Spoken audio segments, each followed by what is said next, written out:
En finnst þér KR, 2 ára samningur, hvernig tilfinningin? Hún mjög ljúf. Þannig að, já, var ekki alveg í plönunum eins og var talað beint eftir tímabil, en samningurinn reyndar opinn ef eitthvað skyldi koma upp borðið. En ég búinn að hugsa þetta bara mjög mikið og búinn að tala við fólk og annað, og mér líður bara alveg vel með ákvörðunina og ég held að ef maður slettir aðeins inn í langrun var það bara heldur fínt fyrir mig að taka 1 ára viðbót. Og þá bara undirbúa mig enn frekar ef ég vil sína stefnu út eftir það. Eins og segir samningurinn í opinn, það lokast fyrir í september? Í lok október. Lok október. Þannig að það kemur eitthvað tilbúið sem Já, einmitt, eins og ég fekk náttúrulega með Philipsæðurinn í fyrra og allt þannig, þetta mjög, allt þannig dæmi í samningum mjög svipað í fyrra.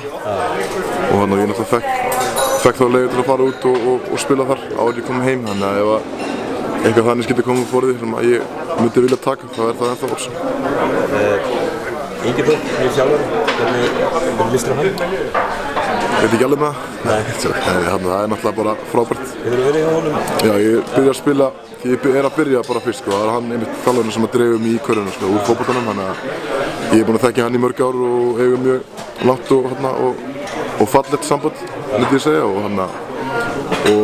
þegar ég frétti að hann var að koma inn í þetta, þá spilaði það aftur stóra þátt í mig langa að koma og spila fyrir hann. Það hefði átt stóra þátt í því? Já, alveg klárlega, og við áttum góð spjall. Það var eitthvað verið talað um að Kristófer Eggerts var mögulega á leiðinni í ÍR. Já. Var mörg lið eftir það?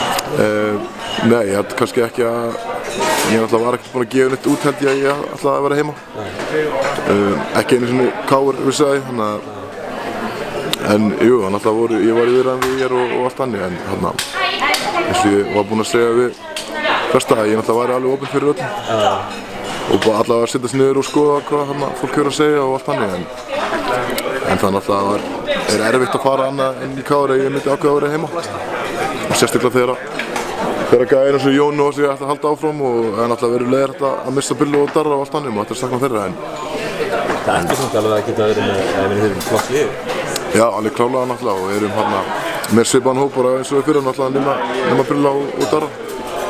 Og náttúrulega nýja þjálfara, þannig að það verður bara nýtt og ferskt blóð, held ég. Sæksirðu? Það náttúrulega stefnan, en við tökum þessu rólega, erum með það bara að klára að græja, held ég, liðið á pappírum allt hannig, en auðvitað það stefnan og það alltaf mikil pressa í Vesturbænum að vinna titla, og ég vona bara að hungrið sé ekki alveg farið mönnum núna. Ég held að komin kannski, eins og við tölum eftir fynda, að núna ég þessi kaflaskipta að detta inn, en ég held að við erum alveg að vera allavega kontenderar til að fara alla leið í næsta vetur. Takk fyrir.